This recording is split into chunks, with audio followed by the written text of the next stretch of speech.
Hello दोस्तों, कैसे हो आप लोग। आशा करता हूँ कि आप लोग ठीक होंगे। जैसा कि आपको पता है कि बीपीएससी ने जो भी पीवाईक्यू क्वेश्चन पूछे हैं अपने एग्ज़ाम में, एक एक वीडियो में हम उन सभी क्वेश्चन का जिक्र करने वाले हैं ताकि आप अपनी तैयारी को और भी बेहतर बना सको। चलिए स्टार्ट करते हैं। बीपीएससी द्वारा पूछा गया एक टीचर एग्ज़ाम जो कि 1999 में हुआ था, उसके में पूछे गए सभी प्रश्न को आज हम देखेंगे और आप अपनी तैयारी से रिलेट करेंगे कि आप अपना कितना तैयारी कर लिए हैं और कितना आपको पढ़ना बाकी है। पहला क्वेश्चन देखेंगे। पहला क्वेश्चन कह रहा है कि एक कंट्रोवर्सी पुस्तक है जिसका नाम लज्जा है, किसने लिखा है?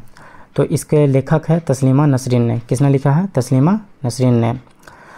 अगला क्वेश्चन देखेंगे हम। ए मेरे वतन के, एक सेकेंड मैं थोड़ा ये कर दूं, हाँ, ए मेरे वतन के लोगों आँखों में भर लो पानी, गीत किसने लिखी है? तो ये प्रदीप ने लिखी है। किसने लिखी है? प्रदीप ने। ये क्वेश्चन कह रहा है कि संविधान का 74वां संशोधन किससे संबंधित है? शहरी स्थानीय संस्थाओं से। किससे संबंधित है? शहरी स्थानीय संस्थाओं से। अगला सवाल देखेंगे। स्वराज दल का विश्वास किसमें था? संपूर्ण समाज में। किसमें था? संपूर्ण समाज में। अगर आप बीपीएससी एईडीओ या टीआरई 4 का तैयारी कर रहे हैं तो आपको मैं एक अपना अनुभव बता दूं कि आप जितना पीवाईक्यू अटेम्प्ट करेंगे उतना ही आपका कॉन्फिडेंस लेवल बढ़ेगा और किसी भी एग्ज़ाम को फाइट करने के लिए सबसे अहम किरदार उस कॉन्फिडेंस लेवल का ही होता है। तो आप प्रैक्टिस कीजिए। प्रैक्टिस करने के बाद आप क्वेश्चन को रिलेट करें, पढ़ें और जो चीज़ें नहीं समझ में आ रही उसका फिर थ्योरी आप पढ़ें। अगला क्वेश्चन देखेंगे हम। बिहार की सबसे ऊँची चोटी कौन है? तो ये पारसनाथ। हालांकि ये गलत है, पारसनाथ नहीं होगा। ये सवाल आप देख सकते हैं कब पूछा गया था, 1999 में, जिस समय बिहार और झारखंड एक ही था। लेकिन जब बिहार और झारखंड का बंटवारा हुआ तब से बिहार की सबसे ऊंची चोटी पारसनाथ नहीं, सोमेश्वर श्रेणी है। कौन है? सोमेश्वर। अगला सवाल हम देखेंगे। एक भूकंप का कोणांक, आवृत्ति तथा तीव्रता मापने वाले यंत्र को क्या कहते हैं? सिस्मोग्राफ। क्या कहते हैं? सिस्मोग्राफ। एक दोलन करते सरल लोलक की स्थितिज ऊर्जा कहाँ पर अधिकतम होगी? चरमावस्था पर। कहाँ पे अधिकतम होगी? चरमावस्था पर। ऋग्वेद काल के देवता कौन थे? इंद्र और अग्नि। ऋग्वेद काल के देवता कौन थे? इंद्र और अग्नि। महात्मा बुद्ध के प्रभाव से जो गणिका बौद्ध भिक्षुणी बन गई वह कौन थी? वह आम्रपाली थी। कौन थी? आम्रपाली। कौन थी वो? आम्रपाली। अगला सवाल देखेंगे और आप इस सवाल को अगर आप जानते हैं तो आपके लिए आसान होगा और आपका तैयारी सही दिशा में जा रहा है। अगर आप इस क्वेश्चन को देख रहे हैं और आप कोई भी क्वेश्चन का सवाल का जवाब नहीं दे पा रहे हैं तो समझिए आपको पढ़ने की और ज़रूरत है। अगला प्रश्न देखेंगे हम। पुराणों की संख्या कितनी है? तो पुराणों की संख्या है 18। कितनी है? 18 है। टोटल कितनी है पुराणों की संख्या? 18 है। विजयनगर राज्य के संस्थापक कौन थे? तो हरिहर बुक्का। कौन थे? हरिहर बुक्का। बीरबल का असली नाम क्या था? महेश दास। क्या नाम था उसका असली नाम? महेश दास। और वो किसके दरबार में रहता था? अकबर के समकालीन। वह पहला किला जो शिवाजी ने जीता था उसका नाम क्या था? उसका नाम था तोरण। उसका नाम क्या था? तोरण। टुंड्रा क्षेत्र के एस्किमो लोगों के घर को क्या कहते हैं? इग्लू कहते हैं। क्या कहते हैं? इग्लू। कौन से वास्तुकार ने चंडीगढ़ शहर का नक्शा बनाया था? ली कार्बूजियर। चंडीगढ़ का जो नक्शा बनाया था उस वास्तुकार का नाम था, आर्किटेक्चर का नाम, ली कार्बूजियर। मंगल ग्रह पर सर्वप्रथम उतरने वाला यान का नाम क्या है? तो पाथफाइंडर है। क्या नाम है? पाथफाइंडर। अगला प्रश्न हम देखेंगे। अगला प्रश्न कह रहा है साइमन प्रतिवेदन पर विचार करने के लिए बुलाए गए तीनों गोलमेज सम्मेलन में भाग लेने वाले प्रतिनिधि कौन थे? तो वो डॉक्टर भीमराव अंबेडकर थे, जो कि तीनों गोलमेज सम्मेलन में इन्होंने भागीदारी निभाई। अगला प्रश्न देखेंगे हम।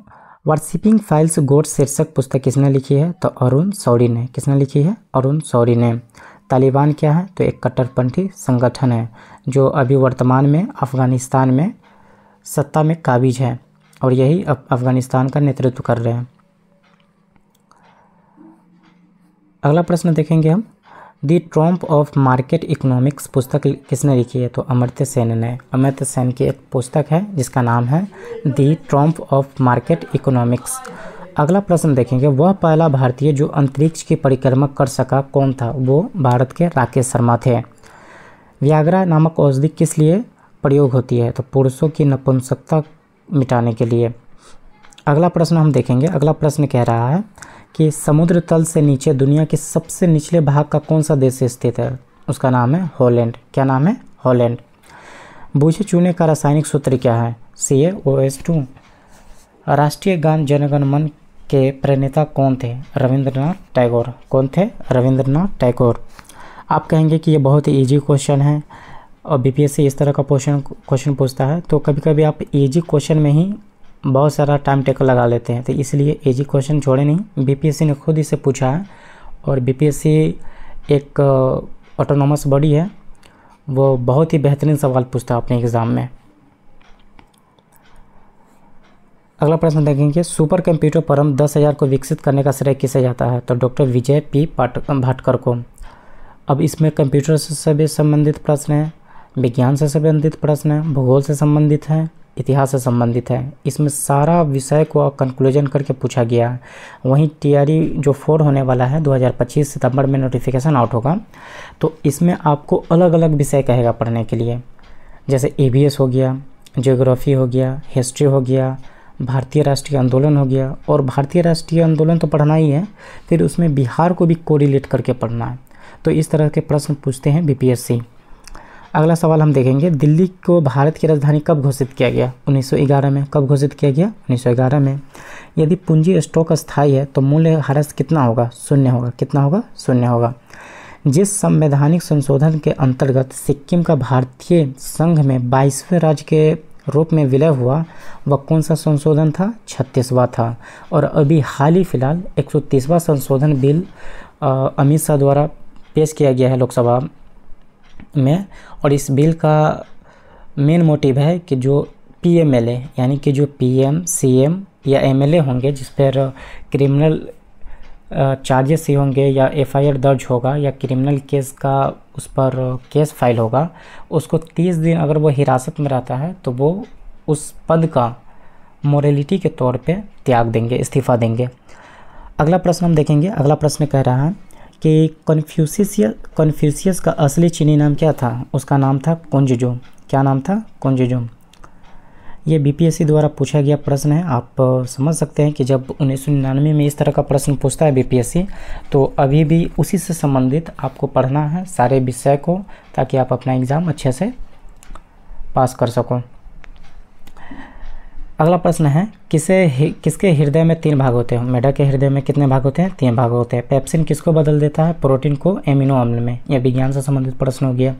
इन्फ्लुएंजा किसके द्वारा होने वाला रोग है? तो वो वायरस द्वारा फैलने वाला रोग है। और इससे पिछले वीडियो में भी मैंने बताया कि जो विज्ञान में पूछा जा रहा प्रश्न, यानी कि बीमारी से संबंधित वायरस, जीवाणु, बैक्टीरिया से जो बीमारी होती है, उसको आप अच्छे से देखें, याद करें, ट्रिक बनाएं उसमें कि कैसे कौन सा बीमारी किस जीवाणु या बैक्टीरिया से होता है। अगला प्रश्न है, म्याज क्या है? तो एक सलग का कंद है, बल्ब। प्रकाश संश्लेषण के दौरान कौन सा गैस उत्पन्न होता है? तो वो ऑक्सीजन होता है। कौन सा गैस उत्पन्न होता है? ऑक्सीजन। और अवशोषित कौन सा गैस होता है? वो कार्बन डाइऑक्साइड होता है। और हाल ही फिलहाल एग्ज़ाम 2025 में जो MDO का या MBO का एग्ज़ाम हुआ था, मोटर व्हीकल ऑफिसर का, तो उसमें पूछा था कि प्रकाश संश्लेषण के दौरान कौन सा गैस अवशोषित होता है? तो वहाँ पे हो जाए कार्बन डाइऑक्साइड। लेकिन यहाँ पे देख सकते हैं आप कौन सा उत्पन्न होता है, तो वो ऑक्सीजन होता है। तो कोई भी प्रश्न बेकार नहीं है, बहुत ही फ़ायदेमंद होते हैं। और आप जितना ज़्यादा प्रैक्टिस करेंगे उतना ही आप अपने एग्ज़ाम के लिए प्रिपेयर होंगे। अगला प्रश्न है, आँखों में प्रवेश करने वाले प्रकाश का नियमन कौन सा होता है? रंगापट, जिसको आइरिस भी कहते हैं। क्या कहते हैं? आइरिस। अब हम देखेंगे,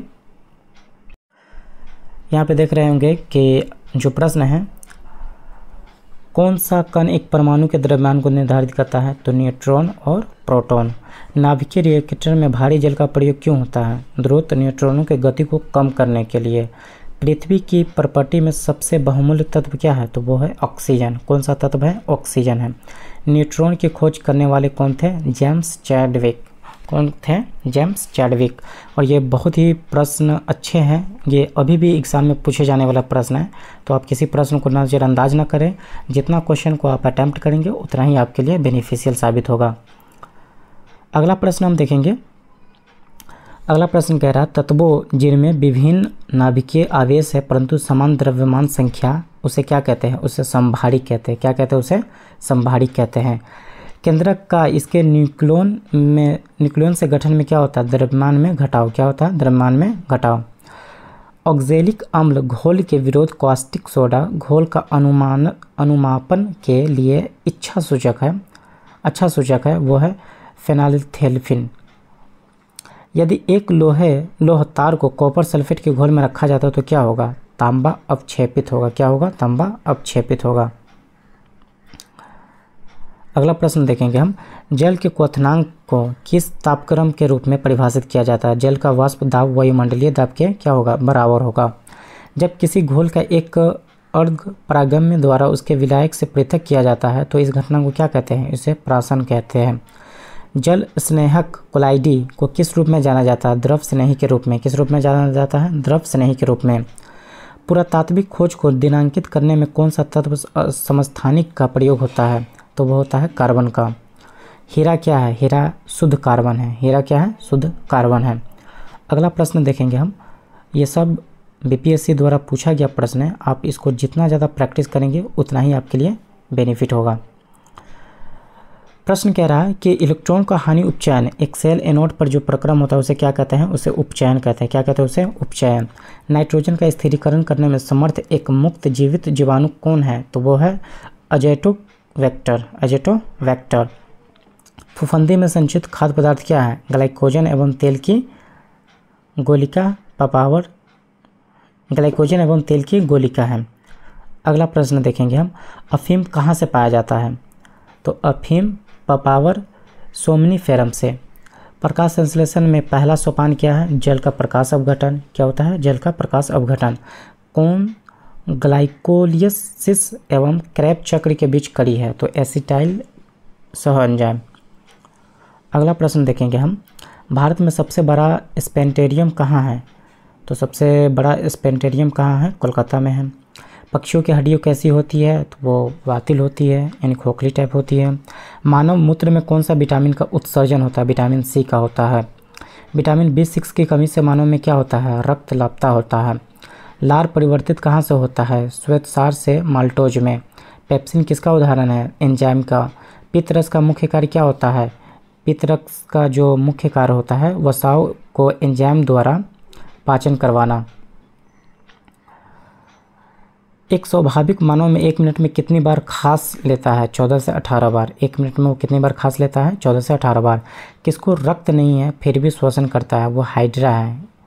आयोडीन के चयनात्मक संचयन कहाँ होता है? थायराइड में। और इसी की कमी की वजह से घेंघा रोग होता है। ये तो बीपीएससी द्वारा पूछे गए जो VVI क्वेश्चन थे, यानी कि 1999 में जो शिक्षक का एग्ज़ाम हुआ था उसमें क्वेश्चन पूछा गया था। और अभी भी TRE 4 के तहत शिक्षक का एग्ज़ाम होने वाला है। तो ऐसे में ये सभी प्रश्न महत्वपूर्ण हो जाते हैं। आप सभी लोग जो तैयारी कर रहे हैं आप अपनी तैयारी को कंटिन्यू रखें, ज़्यादा से ज़्यादा क्वेश्चन का प्रैक्टिस करें। अगर आपने थ्योरी नहीं पढ़ा है तो अभी भी वक्त है आपके पास, थ्योरी पढ़ें और इस चीज़ को कवर करें ताकि आप अपने एग्ज़ाम में अच्छा कर सकें। साथ ही मैं प्रयास करूंगा जो भी बीपीएससी कंडक्ट कराती है, यानी बिहार में जो है BSSC हो गया या BPSC हो गया, ये जो भी PYQ क्वेश्चन है इसके जो भी बनते हैं मैं कोशिश करूंगा सभी को प्रैक्टिस करूं। और कहीं ना कोई क्वेश्चन को जितना प्रैक्टिस करेंगे तो वो आपका ही वहाँ से तैयारी अच्छा खासा हो जाएगा और आप जो पढ़ते हैं वो आपको बेनिफिट करेगा। तो आप सभी को बहुत बहुत धन्यवाद वीडियो से जुड़ने के लिए।